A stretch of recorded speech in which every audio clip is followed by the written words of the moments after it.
Entre cette période qui n'est pas joyeuse et cette phase de confinement, on peut toujours quand même essayer de s'occuper et de passer du temps à notre passion commune qui est la photographie. Il y a en effet de multiples activités qui tournent autour de la photo que l'on peut pratiquer même chez soi, voire sur son balcon, voire sur son jardin pour ceux qui ont la chance d'en avoir une. Et j'ai essayé d'en recenser un certain nombre aujourd'hui pour justement que l'on puisse voir comment partager notre passion et comment s'occuper pour faire de la photo ou en tous les cas faire de l'activité qui a trait à la photo durant cette période.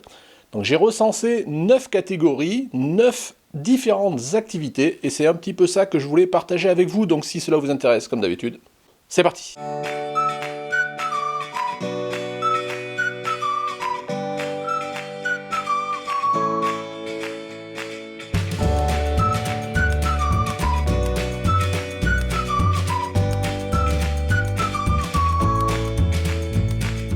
Bonjour, bienvenue sur Jeff Photographie. Donc comme je vous le disais, aujourd'hui on va essayer de faire le tour de 9 types d'activités qu'on va pouvoir faire. Toutes ces activités tournent autour de la photo et elles sont praticables en période de confinement, que vous soyez confiné complètement chez vous dans un appartement ou une maison, que ce soit éventuellement si vous avez un balcon, vous pouvez toujours essayer, voire même un jardin, c'est encore mieux, ça ouvre le champ des possibles. J'ai recensé 9 types d'activités.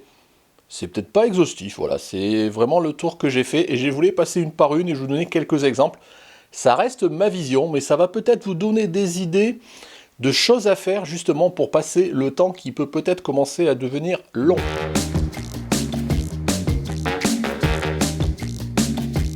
Alors, le premier type d'activité, c'est justement essayer de faire des photos que vous auriez peut-être pas fait parce que vous n'avez pas le temps, parce que vous n'y avez pas pensé, parce que vous êtes enfermé et que du coup, vous ne pouvez pas aller sortir faire des photos de paysage par exemple. Donc il y a plein de types de photos qui se prêtent à ces circonstances-là. Vous avez notamment tous les types de photos que j'ai pu faire dans les expériences de Jeff, donc je vous engage vraiment à les regarder, même si là, c'est pas l'idée de faire la pub pour mes vidéos. Mais vous avez, par exemple, je regarde mes petites notes, j'en ai noté quelques-unes, vous pouvez faire de la photo culinaire. Oui, vous êtes chez vous, éventuellement vous cuisinez et vous faites de la photo. Vous pouvez faire de la photo de macro, des gros plans, de la photo de détail, de la photo de texture. Ça peut être en intérieur, sur votre balcon, je vous dis, ça peut être n'importe où. Ayez l'œil et essayez de faire des photos, et puis faites des tests. Au pire, vous ferez des photos qui ne vous conviennent pas.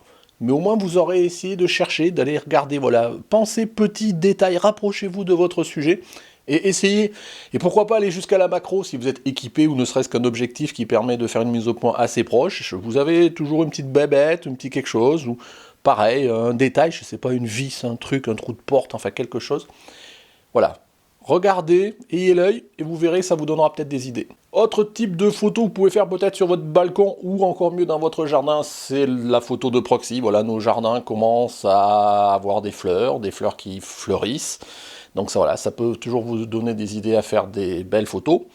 Je regarde une petite note. Vous pouvez faire aussi quelque chose, voilà, ça fait longtemps, je vous dis, de vous y lancer, se faire du portrait de vos proches, de votre famille, de vos enfants, de votre femme, de votre mari. Mais pourquoi pas aussi de l'autoportrait, pourquoi pas essayer aussi de vous mettre, si vous ne l'avez pas encore fait, ou en tous les cas de vous améliorer, de progresser dans la photo au flash, par exemple. Et essayez aussi, tant qu'à faire, de faire de la photo haute vitesse, essayez de figer des éclaboussures. Faites tomber n'importe quoi dans un récipient, vous faites rouler une bille, enfin voilà, essayez de figer le mouvement. Donc j'ai fait plein de vidéos autour de ça, donc je vous engage vraiment à les regarder. Et je pense que ce type de photo, c'est sûrement pas exhaustif, il y en a sûrement plein d'autres idées de photos, en réfléchissant bien, vous allez trouver.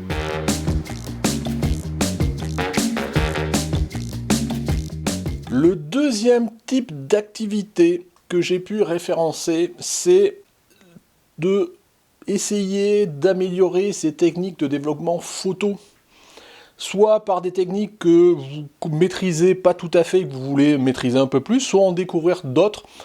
Alors je ne ferai pas le tour parce que je ne connais pas le niveau de chacun, mais par exemple je vois si vous faites du portrait et que vous faites du développer des photos de portrait, est-ce que vous avez pris le temps, si tant est vous ne le faites pas, d'essayer les techniques du dodge and burn, de la séparation de fréquences, le split frequency, ou toute autre technique de développement de portrait.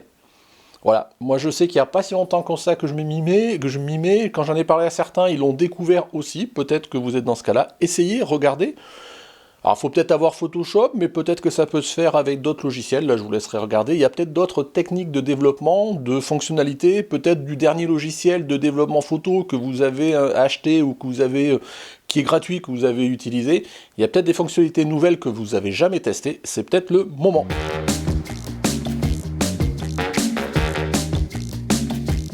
Le troisième type d'activité, c'est le fait de pouvoir tester des techniques que jusqu'à maintenant vous n'avez pas pris le temps de tester.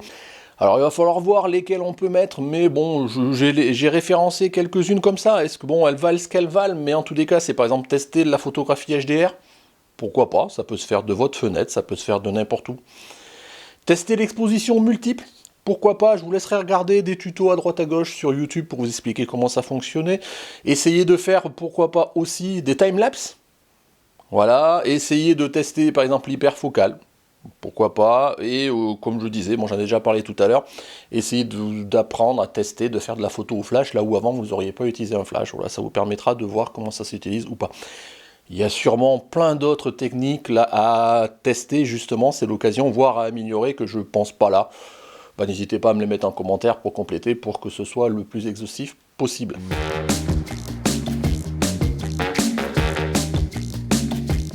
Quatrième type d'activité que j'ai pu référencer, c'est apprendre à maîtriser son appareil photo. Donc si vous êtes un vieux de la vieille, je veux dire que vous êtes déjà un amateur bien avancé, je pense que cette partie-là sera peut-être pas pour vous. Et encore, je pense que c'est peut-être le moment que tout un chacun, vous repreniez votre appareil photo et vous regardiez dans quelle mesure vous l'utilisez vraiment à bon escient et à 100% de ses possibilités. Est-ce que vous avez pris le temps de, si c'est possible, de paramétrer toutes les touches de fonction, de bien maîtriser le menu et toutes les fonctionnalités de votre appareil photo?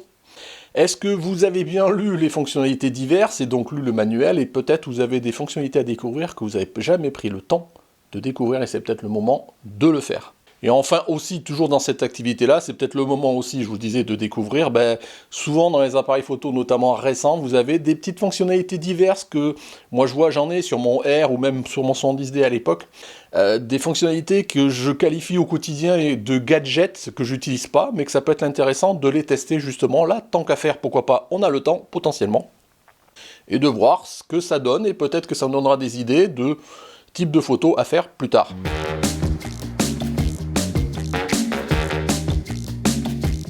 Le cinquième type d'activité que j'ai référencé, c'est le fait d'en profiter du temps que vous avez peut-être, j'espère sûrement, pour pouvoir trier, classer, archiver, sauvegarder vos photos. Et oui, c'est important. Donc ça peut être l'occasion de faire le tour de tous les endroits où vous avez des photos, vos disques durs, votre PC, ce genre de choses, de supprimer toutes celles qui ne servent à rien, de classer celles que vous voulez mettre de côté parce que vous considérez que ce sont des photos vraiment qui sont top, de sauvegarder, de vous assurer que vous n'avez pas qu'une seule sauvegarde, mais peut-être deux de vos photos, et d'utiliser les moyens qui sont à votre disposition. Donc ça peut être un disque dur externe, ça peut être aujourd'hui maintenant le cloud. Voilà, dans tous les cas, si vous avez des photos auxquelles vous tenez, c'est le moment de les conserver. En tous les cas, de conserver au minimum les photos brutes, donc les RAW, si vous shootez en RAW, ou vos JPEG d'origine, si vous shootez en JPEG. Ça serait tellement ballot de perdre ces photos, et de notre côté ça vous permettra peut-être de libérer de l'espace sur vos espaces de stockage, parce que bon, on garde toujours trop de photos qu'on n'utilise pas et que ça sert à rien d'en garder. Donc ça sera l'occasion justement de faire du tri.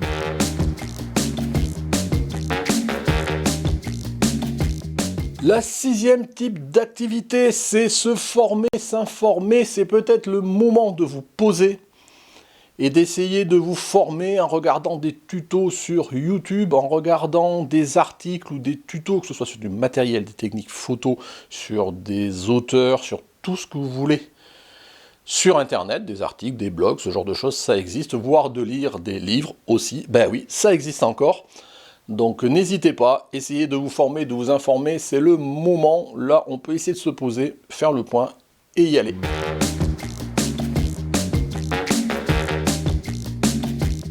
Le septième type d'activité que j'ai référencé, c'est échanger avec les autres. C'est le moment de peut-être regarder les forums pour voir les problématiques qui s'y posent, peut-être de participer justement. C'est peut-être le moment de d'échanger avec les autres sur les groupes Facebook, sur un Discord, sur tous les moyens, tous les médias sociaux qu'on a à notre disposition aujourd'hui pour échanger avec les autres autour de notre passion commune. Pour ceux qui ne savent pas, qui débutent, qui apprennent, qui recherchent de l'information, n'hésitez pas à poser les questions sur ces médias sociaux. Pour ceux qui savent, n'hésitez pas à aller regarder et à répondre pour aider ceux qui débutent ou ceux qui ont besoin de réponses. Pourquoi pas? Autant en profiter.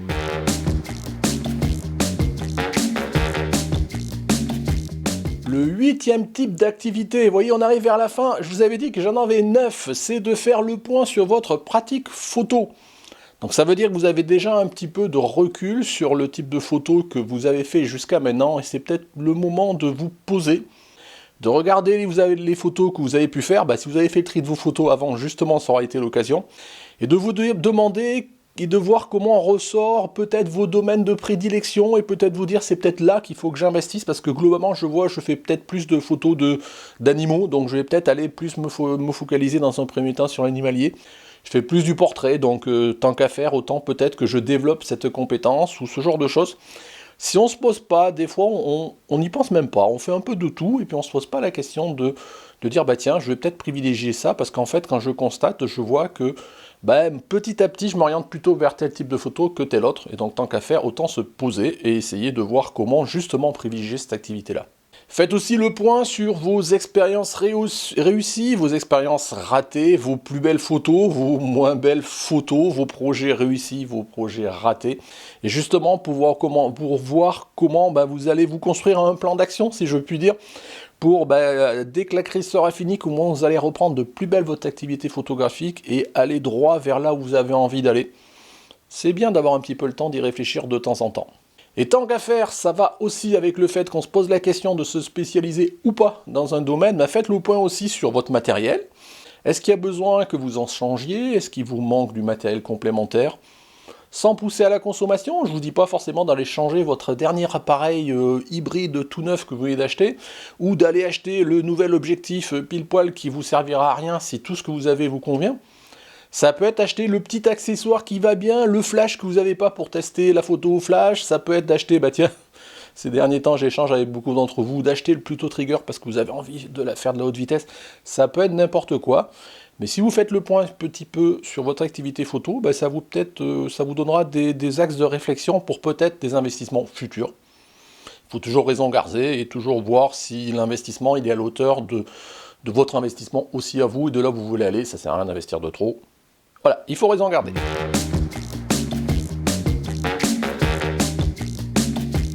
Le dernier type d'activité que j'ai référencé, c'est le fait de publier, de partager ses photos avec les autres.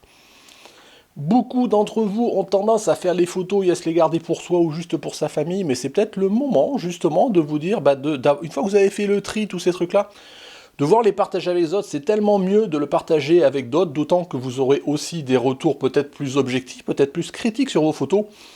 Forcément, on le sait tous que quand on montre les photos à nos proches, tout le monde trouve que ces photos sont géniales. Voilà, et donc ça nous permettra peut-être de mettre un peu de recul. Aujourd'hui, on a plein de façons de partager ces photos. Ça peut être de les publier sur votre page Facebook, ça peut être de les publier dans un groupe Facebook, ça peut être de les publier sur Instagram aussi, ça peut être aussi, et pourquoi pas, si vous avez le temps, de vous créer un site photo sur des sites gratuits, je pense à Wix par exemple, et de vous monter un petit site où vous présenterez votre activité, vos photos, vos meilleures photos. Voilà, tant qu'à faire, et de les partager avec les autres, c'est ça l'essentiel.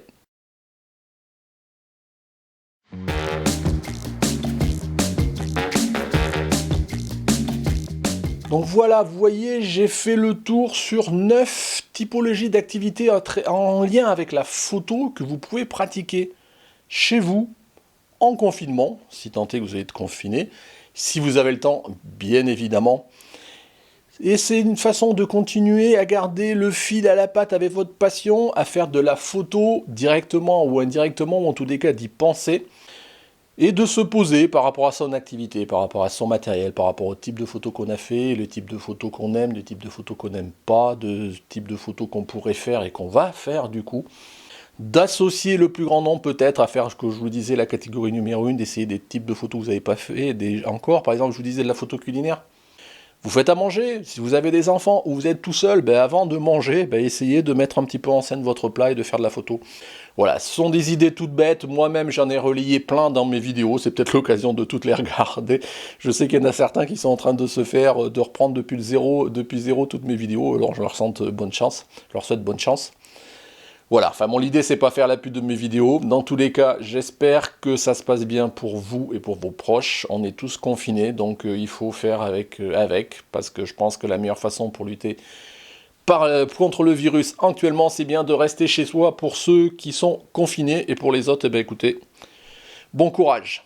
Voilà, j'espère que cette vidéo vous a plu et vous a intéressé. C'est toujours pareil, si ça vous intéresse, n'hésitez pas à mettre un petit pouce bleu, n'hésitez pas à compléter des choses que j'aurais pu oublier, soit au sein d'une activité pour donner des points qui feront penser à des personnes d'activité que j'ai pas pensé à citer, peut-être des catégories, la 10, la 11, la 12, que j'ai pas pensé à citer. C'est aussi fait pour ça. Cette chaîne, c'est la vôtre, passion, partage, plaisir. Voilà, j'espère que cet épisode vous a plu. Si vous n'êtes pas abonné, c'est ici que ça se passe. Si vous voulez soutenir la chaîne, voilà, c'est par là, comme d'habitude. Merci de m'avoir suivi. Au revoir!